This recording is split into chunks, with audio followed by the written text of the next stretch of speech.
about 3 or 4 different factors, especially at the junior to mid stage, right? Where you're looking at sourcing the right companies to invest in for the fund. You are looking at building thesis, which often comes from research. And you're looking to also work with portfolio companies, listening on the calls and suggest ideas every now and then that can actually be meaningful for the companies.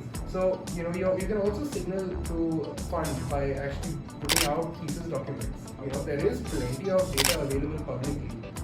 So there is absolutely no dearth of it, and it can all come from a perspective of primary research.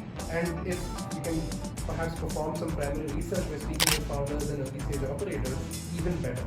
Nothing, paints a picture like a thesis document or an investment report to signal that you're interested in it. Having very strong networking skills, right? Because VC is a salesperson's job, right? Because you are trying to attract the best entrepreneurs and then sort of trying to speak with them and then trying to convince them to partner with you, right? Because the best founders will always, or the teams will always have the choice, right? So it's more of a reverse pitch that you're doing to those teams, to those companies to partner with you over other VC funds, right? So you need to have very strong networking skills. There's a term which is used, right? Strong views, but loosely held, right? That you need to have strong views or opinions about any sector or any company that you're evaluating, because VC job is in the business of making opinions, right? And you will be held against that in 5 to 7 years, but you need to have sharp opinions about any sector, any company which you're operating in. Third is just developing a personal brand about you, right? So it could be, let's say, even